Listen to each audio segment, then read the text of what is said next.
issue I had with landing gear was when it's freezing cold, or someone didn't grease it or maintain it properly, or it didn't go. It never went as fast. So, what made you guys decide this was an area that really needed attention? Was that just a product that you decided that you came out with, or did you get some feedback from drivers saying, you know what, we're having a lot of injuries in this area?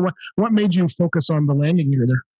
Yeah, it's a great question. And I think if you were to ask any of us there at Enercs, we'd probably all give you a slightly different answer because for each one of us, something ticked a little bit differently, right? So I think it, in terms of starting the product, the first idea, there was an understanding that there was some report that came out with shoulder injuries that and compensation claims due to landing gear dropping and raising.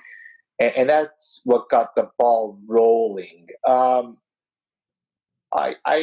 When I spoke with Omid, the founder, and before getting hired, there was a story about an old man who I think he was 70, I believe, and he was from out east, if I'm not mistaken, New Brunswick, and he had a shoulder problem, and he needed something. Just he wanted to keep driving. I don't think he was doing long stints, but yep. He came and he was in Toronto, so it had to be long enough.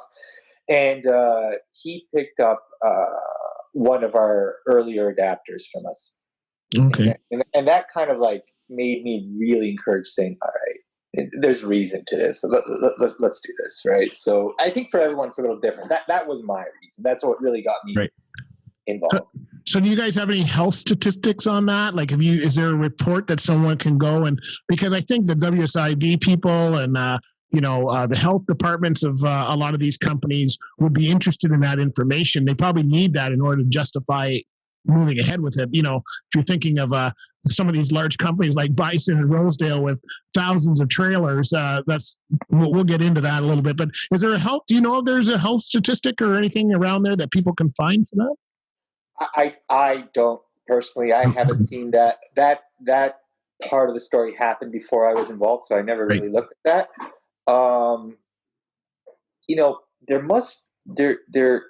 There must be something, because we do have fleet owners. Now these are small fleet owners, just to be sure. 6 trucks, 8 trucks. Yep. But they do come to us and buy this adapter, and I'm not sure if you've seen the adapter, but in batches. So I'm not sure. We do speak to them, but we more speak to them. How's the adapter working? After a few months, we want to make sure it's not causing issues for them and that kind of stuff. Okay. Their prime motive, not sure of.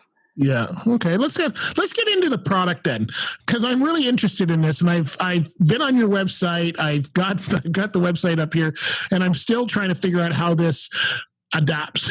I think probably the one we're going to talk about, because I know you've got 2, but I think the eDrive Fi, is that the right way that you say that? Is that the one that's the electric one for people? Yeah. So they're both electric. So one.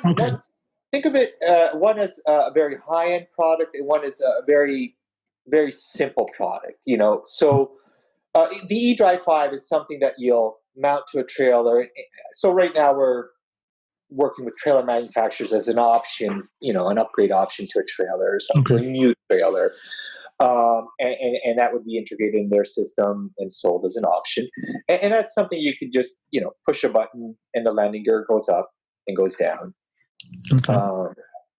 That sounds good. Yeah, especially to somebody who's doing a lot of these, like a shunt guy who's doing these, every 5 minutes he's dropping a trailer. Well, they don't even have to move that because they just lift it up with the fifth wheel. So